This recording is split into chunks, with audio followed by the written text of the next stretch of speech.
Starting our newspaper journey on this Nigeria papers this morning here in Nigeria, sharing with you what stories make the headlines. It says here, federal government's purchase of 1.14 billion naira vehicles for Niger Republic sparks controversy. It is an insensitive move, says Ohaneze and CSOs. It's in Nigeria's best interest, says the finance minister, Zainab Ahmed.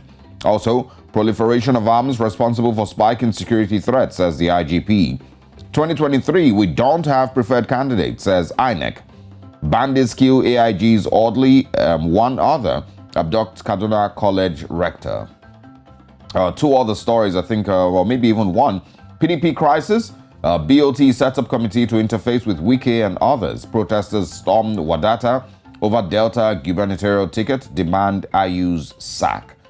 These are the major stories on this Nigeria papers this morning. And now let's head over to South Africa, the front page of the Sowetan. We can see a photograph there. Men believed to be illegal miners in Orkney Northwest return.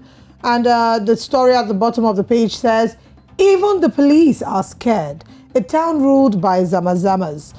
Fearful residents and business people at Orkney Northwest tell of reign of terror by heavily armed illegal miners. On official 6 p.m. to 4 a.m. curfew declared as township sleeps to the sound of automatic rifle gunfire every night. We've been having conversations about insecurity in South Africa and the rising rate of crimes, and we certainly will be looking into this here on Breakfast Central. Dancing to a new tune, coach promises fireworks at Royal AM. Tembisa burning, Tanya has no answers. Ekurhuleni mayor promises to explain indigent plan on Friday. That's the story on page 4. All Blacks looking to get back on track. Page 19. That's all the story we can take in South Africa's Sowetan. All right, now let's move to Zimbabwe this morning to see what's on the Newsday newspapers. Just a few, actually. And something we had spoken about earlier this week. Kont Malanga deserves a hero's status. That's on page 13 of Newsday newspapers. Also, another bread price hike looms in Zimbabwe. And finally, it says here, voters roll perfect. And that's from the Zimbabwe Electoral Commission, ZEC. It claimed that its voters roll was very perfect after only 1% of registered voters made corrections to their details. Pretty interesting there.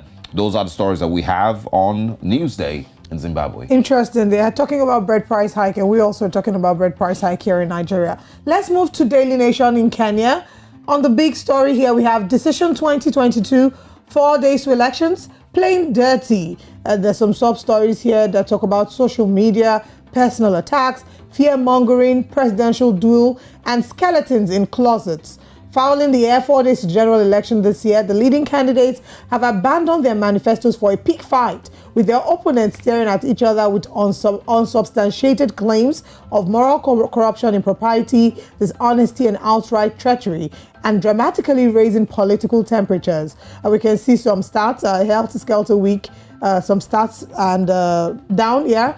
Gachagua, I beg your pardon, is unfit to vie, activists claim in court suit. At the top of the papers, we have going, gone. Loan defaults are pushing homeowners to the wire as banks go for the kill.